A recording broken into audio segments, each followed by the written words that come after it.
الحمد لله رب العالمين حمد الشاكرين والصلاة والسلام على رسوله الكريم وعلى آله وأصحابه أجمعين. أما بعد فأعوذ بالله من الشيطان الرجيم. بسم الله الرحمن الرحيم. وقل رب أعوذ بك من همزات الشياطين وأعوذ بك رب أن يحضرون. وقال النبي صلى الله عليه وآله وسلم في دعائه: اللهم إني أعوذ بك من الهم والحزن ومن العجز والكسل ومن الجبن والبخل ومن ضلع الدين وغلبة الرجال. صدق الله وصدق رسوله الكريم. درود پاک پڑھو.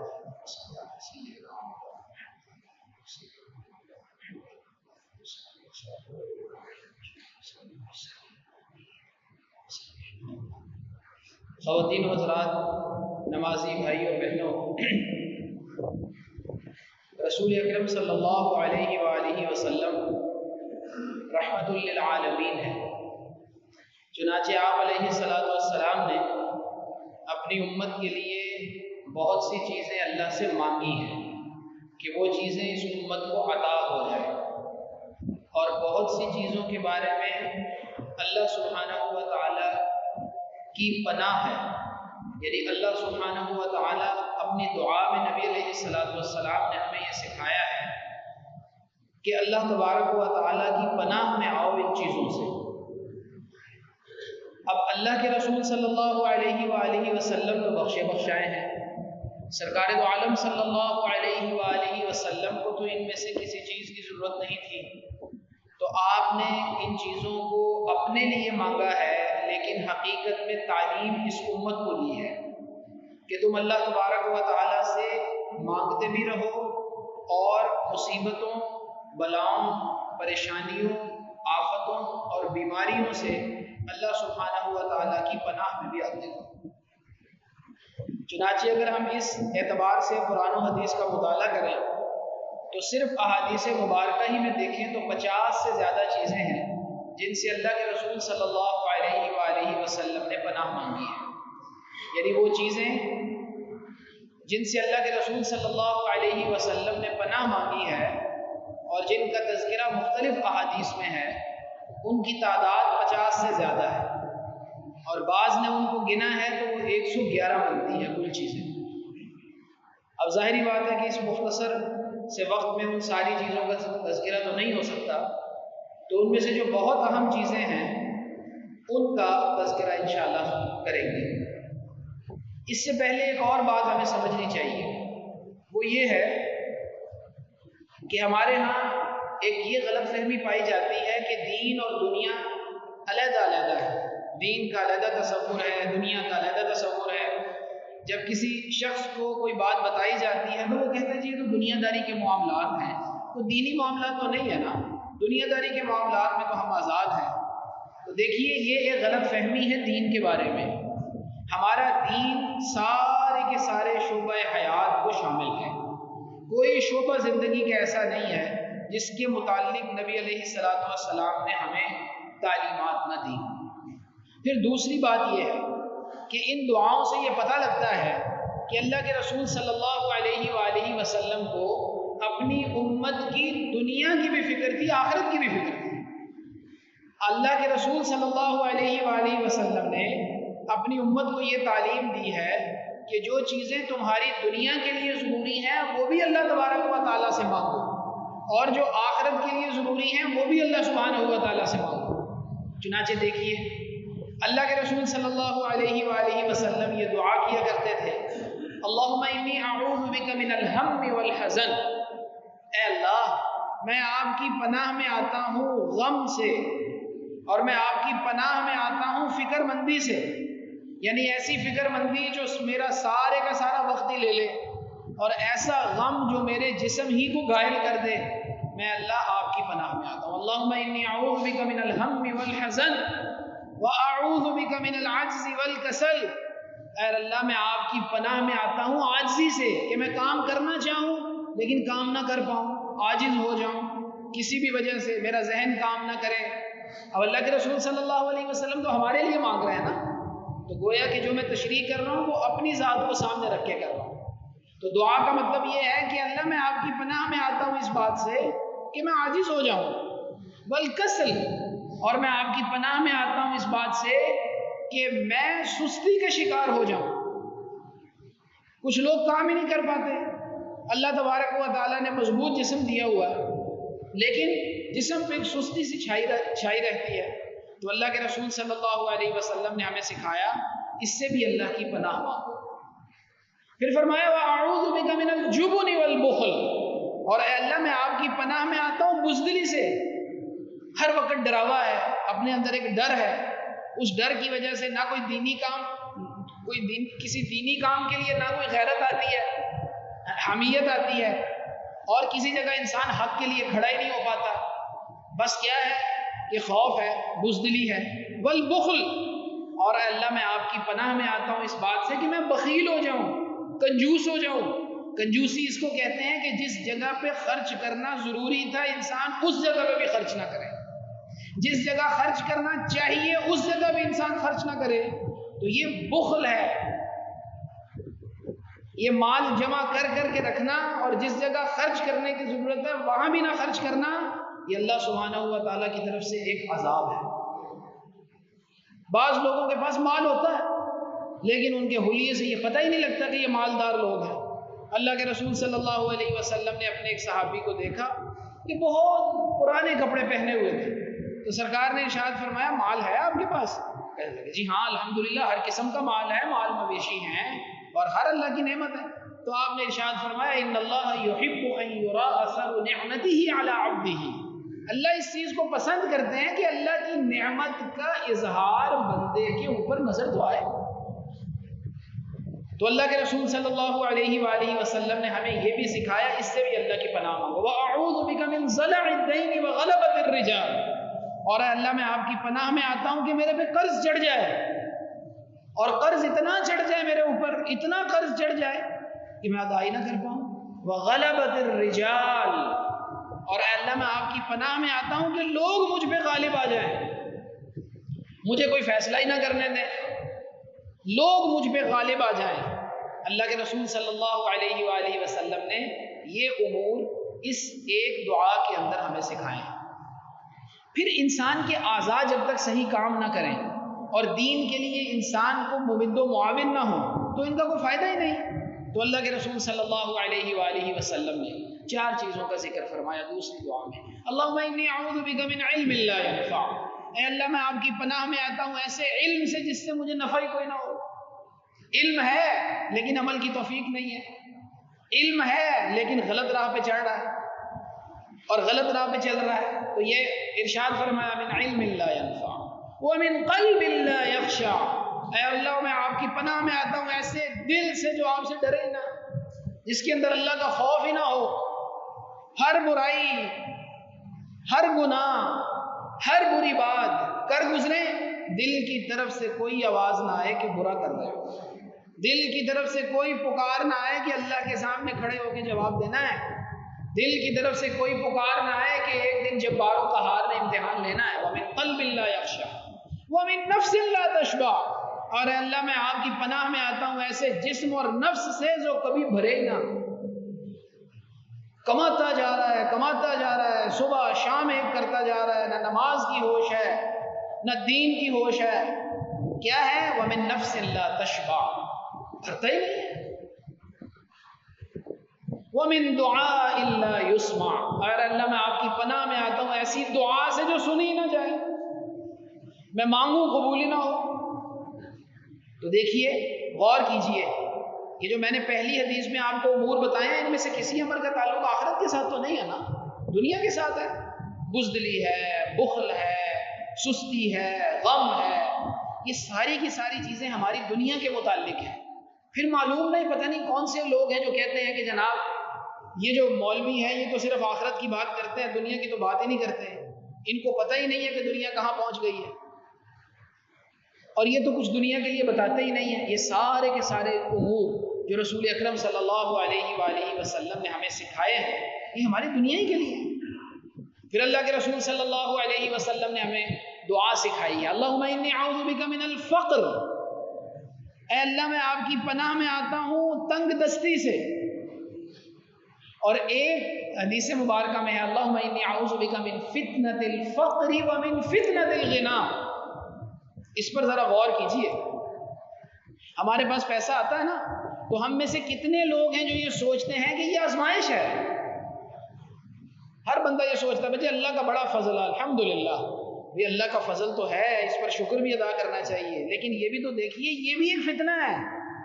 اے اللہ میں آپ کی پناہ میں آتا ہوں تنگ دستی کے فتنے سے, اور اے اللہ میں آپ کی پناہ میں آتا ہوں مالداری کے فتنے سے. حضرت سلیمان علیہ نبینا وعلیہ الصلوۃ والسلام کو اتنی بڑی سلطنت دی گئی کہ وہ سلطنت ان کے بعد کسی کو نہیں دی گئی چونکہ انہوں نے دعا کی تھی. لیکن یہ سلطنت ملنے کے بعد کیا فرما رہے ہیں, کیا فرما رہے ہیں کہ لیبلونی اشکر ام اکفر. اے اللہ نے مجھے اس لیے دی ہے تاکہ اللہ مجھے آزمائے کہ کیا میں شکر کرتا ہوں یا نافرمانی کرتا ہوں. اب وہ بھی لوگوں کو سکھانے کے لیے ہے, نبی تو معصوم ہوتے ہیں. اس کا مطلب یہ ہے کہ انسان کے پاس جب مال آتا ہے تو اس کو کبھی کبھی رک کے یہ سوچنا چاہیے کہ اس مال کا مجھ سے مطالبہ ہوگا, اس مال کے حساب کا مجھ سے مطالبہ ہوگا. لیبلونی اشکر ام اکفر. ایسا نہیں ہے کہ مال آ گیا بس اللہ کا فضل ہے, جہاں چاہیں جتنا چاہیں جیسا چاہیں جب چاہیں خرچ کر دیں کیونکہ اللہ نے دیا تو ہوا ہے. نہیں, جس طرح ہمارا جسم امانت ہے یہ مال بھی ہمارے پاس امانت ہے. اللہم انی اعوذ بک من الفقر. اے اللہ میں آپ کی پناہ میں آتا ہوں تنگ دستی سے, والقلہ, اور کمی سے. اب یہ بتائیے کون سی کمی کی بات ہو رہی ہے؟ دنیا کی بات ہو رہی ہے نا. والذلہ, اور اے اللہ میں آپ کی پناہ میں آتا ہوں ذلت سے کہ میں لوگوں کے سامنے ذلیل ہو جاؤں. والمسکنہ, اور اے اللہ میں آپ کی پناہ میں آتا ہوں کہ میں مسکنت کی مسکینی کی زندگی گزاروں, لوگوں کو مجھ پہ ترس آ جائے, لوگ مال کے ذریعے میری مدد کرنا شروع کر دیں, مجھے مسکین کہنا شروع کر دیں. اے اللہ میں اس سے بھی آپ کی پناہ میں آتا ہوں. اللہم انی اعوذ بک من الفقر والقلۃ والذلہ. پھر اللہ کے رسول صلی اللہ علیہ وسلم نے ایک دعا میں ہمیں سکھایا وَأَعُوذُ بِكَ مِنْ أَنْ أَظْلِمَ أَوْ أُظْلَمَ. اے اللہ میں اس سے بھی آپ کی پناہ میں آتا ہوں کہ میں ظالم ہو جاؤں, اور اس سے بھی آپ کی پناہ میں آتا ہوں کہ میں مظلوم ہو جاؤں. نہ میں ظالم ہوں نہ میں مظلوم ہوں. یہ اللہ کے رسول صلی اللہ علیہ وآلہ وسلم ہمیں بتا رہے ہیں, ہمیں سکھا رہے ہیں کہ یہ چیزیں اللہ سبحانہ و تعالیٰ سے مانگا کرو دعا کے اندر, تاکہ تمہاری دنیا بھی اچھی ہو جائے اور آخرت بھی اچھی ہو جائے. ربنا آتنا فی الدنیا حسنۃ وفی الآخرۃ حسنۃ وقنا عذاب النار. ہم کبھی ایک طرف کو جھکتے ہیں کبھی دوسری طرف کو جھکتے ہیں. اعتدال کی زندگی ہماری ہے ہی نہیں. ہم میں سے کچھ لوگ یہ سمجھتے ہیں کہ بس نماز روزے کے پابند ہو جائیں اور آزمائش کوئی نہیں آئے گی اور جنت مل جائے گی. اب یہاں رک کے ایک اور بات بھی سمجھنی چاہیے. ہمارے معاشرے کا ایک اور بہت بڑا المیہ ہے, وہ یہ ہے کہ جب کسی شخص پر پے در پہ آزمائشیں آتی ہیں تو معاذ اللہ پھر ہماری زبانیں کھل جاتی ہیں. پھر جب ہماری زبانیں کھلتی ہیں تو ہم میں سے کوئی کہتا ہے کہ بس کوئی گناہ اس کے آگے آ گیا ہے, کوئی گناہ ہی اس کے آگے آ گیا. کیا یہ بات درست ہے؟ یہ درست نہیں ہے. کیوں؟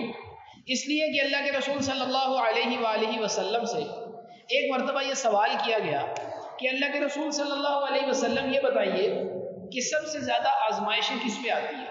اب ذرا اس حدیث مبارکہ کو غور سے سنیے. اللہ تبارک و تعالیٰ کی حکمت ہے, اس کی بادشاہی ہے, اس کے ہاں اس کی حکمت کا کوئی سوال بھی نہیں کر سکتا. وہ مالک ہے, ہم غلام ہیں, بندے ہیں. وہ دیتا ہے, ہم لے لیتے ہیں. وہ روک لیتا ہے, ہم پھر بھی اس کے سامنے دعا کرتے ہیں, عاجزی کرتے ہیں. ہم لوگوں کا کوئی حق اللہ پہ نہیں ہے. اس لیے اللہ سبحانہ و تعالیٰ کی طرف سے اگر کسی پر آزمائشیں آنا شروع ہو جائیں تو اس کا کیا مطلب ہے؟ کیا ہمیشہ یہ گناہوں کی وجہ سے ہوتا ہے؟ نہیں. اللہ کے رسول صلی اللہ علیہ وسلم سے سوال کیا گیا تو سرکار دو عالم صلی اللہ علیہ وآلہ وسلم نے ارشاد فرمایا الانبیاء, سب سے زیادہ آزمائشیں اللہ کی انبیاء پہ آتی ہیں. اب آپ مجھے بتائیے انبیاء کرام علیہم الصلاۃ والسلام معصوم ہیں، ان سے تو کوئی گناہ ہی نہیں ہوتا، لیکن آپ نے ارشاد فرمایا سب سے زیادہ آزمائشیں ان پہ آتی ہیں۔ پھر اب اگلی بات بھی سنیے، ان کے بعد پھر آزمائشیں زیادہ کس پہ آتی ہیں؟ تو ارشاد فرمایا ثم الامثل فالامثل، پھر کوئی جتنا نیک ہوتا ہے اتنی اللہ کی آزمائش ہے، جتنا اللہ کی طرف آئے گا کوئی نہ کوئی آزمائش، کوئی نہ کوئی فتنہ اس پر آئے گا۔ فتنے کا مطلب آزمائش، بلا۔ ایک حدیث میں نبی علیہ الصلوۃ والسلام نے ارشاد فرمایا نحن معشر الانبیاء، ہم جو انبیاء کی جماعت ہے، اشد بلاء، سب سے زیادہ آزمائشیں ہم پہ آتی ہیں۔ تو آپ نے ارشاد فرمایا ثم الامثل فالامثل، پھر جو جتنا انبیاء کرام علیہ الصلوۃ والسلام کی سیرت کے قریب ہوتا ہے کوئی نہ کوئی آزمائش تو اس پہ آنی ہی آنی۔ پھر آپ علیہ الصلوۃ والسلام نے ارشاد فرمایا یبتلی الرجل علی حسب دینہ، انسان کو اس کے دینی مقام کے مطابق آزمایا جاتا ہے۔ یہ صحیح حدیث میں آپ کو سنا رہا ہوں، یبتلی الرجل علی حسب دینہ، جتنا اس کا دین ہے اتنی اس پہ آزمائش آئے گی۔ فإن كان في دينه صلبا، اگر وہ اپنے دین کے اندر مضبوط ہے، جیسے بھی حالات ہو جائیں اللہ کے ساتھ تعلق نہیں ختم کرتا، مصیبت ہے، پریشانی ہے، کوئی بھی معاملہ نہیں، اللہ کے ساتھ اس کا تعلق ایک جیسا ہے بالکل، خوشی میں، غمی میں، فقر میں، تنگ دستی میں، مرض میں، صحت میں، ہر وقت اللہ کے ساتھ تعلق ایک جیسا ہے، اشتد بلاؤہ، اس پر آزمائش زیادہ آئے گی۔ وَإِن كَانَ فِي دِينِهِ رِقَّةٌ، اگر اس کے دین کے اندر نرمی ہے، کمی ہے، ذوق ہے، بس اچھے حالات ہوئے تو کچھ اللہ اللہ کر لیا، حالات تھوڑے سے بدلے اللہ کو چھوڑ دیا، یا معاملہ الٹا ہے، حالات اچھے ہوئے اللہ کو جانا بھی نہ، اور حالات کچھ کمزور ہوئے تو پھر اللہ کی طرف آ گئے، یعنی اس کے دین کے اندر کمی ہے تو آپ علیہ الصلوۃ والسلام نے ارشاد فرمایا ابتلی علی قدر دینی، پھر اپنے دین کے مطابق اس پر آزمائش آئے گی۔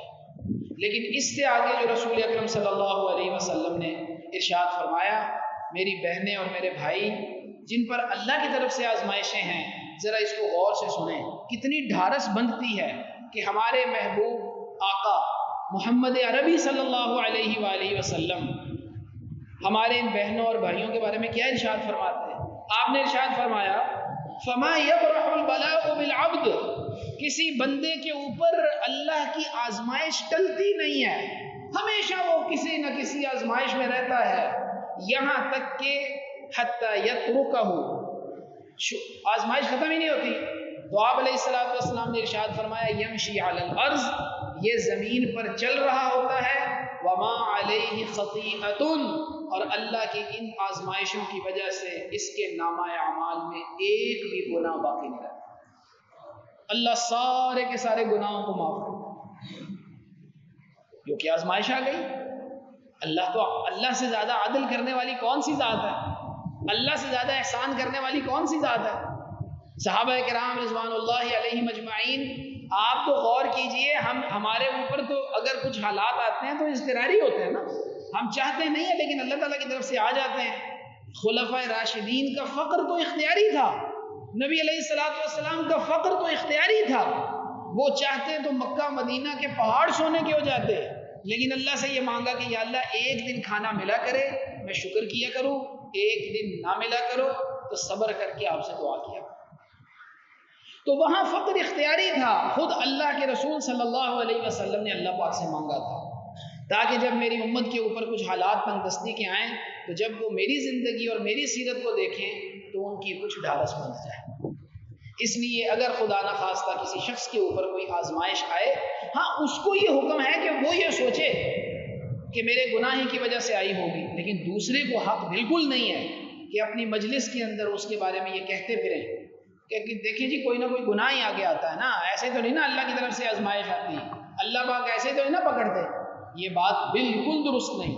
اللہ کے رسول صلی اللہ علیہ وسلم ہمیں اس چیز کی تعلیم دے رہے ہیں کہ اگر کوئی آزمائش آ بھی جاتی ہے، اور آزمائشیں آتی ہی رہتی ہیں، بندہ بالکل آزمائش سے نکلتا ہی نہیں ہے، کوئی بات نہیں، پریشانی کی کوئی بات نہیں، اللہ سبحانہ و تعالیٰ کی طرف سے اس کے گناہ جڑ رہے ہیں، اور یہ گناہوں کا جڑنا اس مادی زندگی میں سمجھ نہیں آتا، یہ سمجھ اس وقت آئے گا جب نیکی کی کرنسی چلے گی، یہ سمجھ اس وقت آئے گا جب ایک ایک گناہ کی وجہ سے انسان محفوظ ہوگا اللہ کے ہاں، پکڑا ہوا ہوگا اللہ کے ہاں، جنت سے روکا ہوا ہوگا اللہ کے ہاں، اس لیے کہ نامہ اعمال میں نیکی کم ہو گئی، اور وہاں پہ اگر گناہ زیادہ ہو گئے تو انسان پکڑا جائے گا۔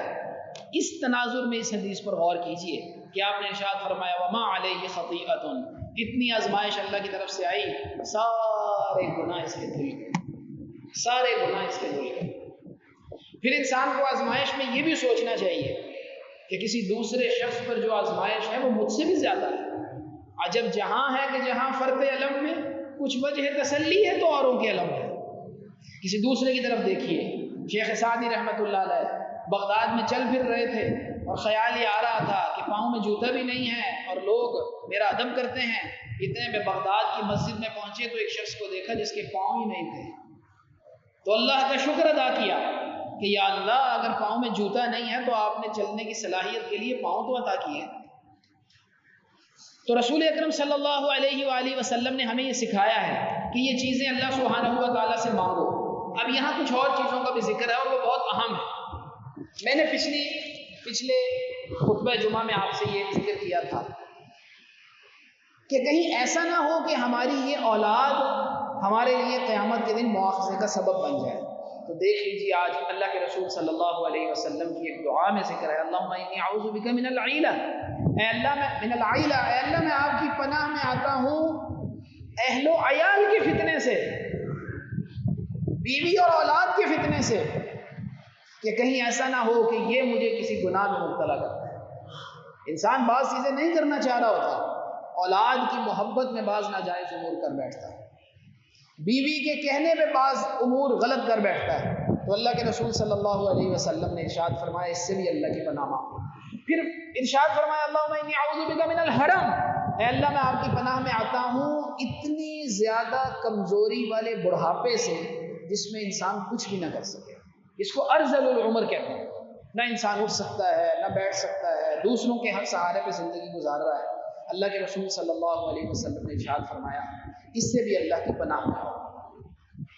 پھر اللہ کے رسول صلی اللہ علیہ وآلہ وسلم نے ہمیں جو قوتیں دی گئی ہیں ان کے ختم ہونے سے بھی پناہ مانگی، اللہم انی اعوذ بک من زوال نعمتک، اے اللہ میں آپ کی پناہ میں آتا ہوں کہ آپ کی طرف سے کوئی نعمت ہو اور پھر زائل ہو جائے، وفجاءۃ نقمتک، اور اے اللہ میں آپ کی پناہ میں آتا ہوں کہ یکدم ناگہانی آفت میرے اوپر آ جائے، وتحول عافیتک، اور اے اللہ میں آپ کی پناہ میں آتا ہوں کہ میری نعمت میرے اوپر جو نعمت ہے وہ مصیبت میں بدل جائے۔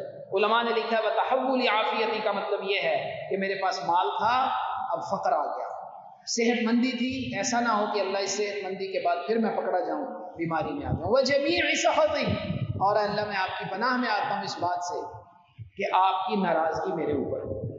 پھر اللہ کے رسول صلی اللہ علیہ وسلم نے اس زمانے میں جو ایسی بیماریاں تھیں جو بہت ہی مہلک اور جان لیوا تھی ان کا بھی ذکر کیا ہے، اللہم انی اعوذ بک من البرص والجنون والجذام وسیء الاسقام۔ برص ایک بیماری تھی جسم کے اوپر سفید داغ پڑ جاتے تھے، جذام ایک بیماری تھی بڑی سخت اور جان لیوا تھی، وسیء الاسقام۔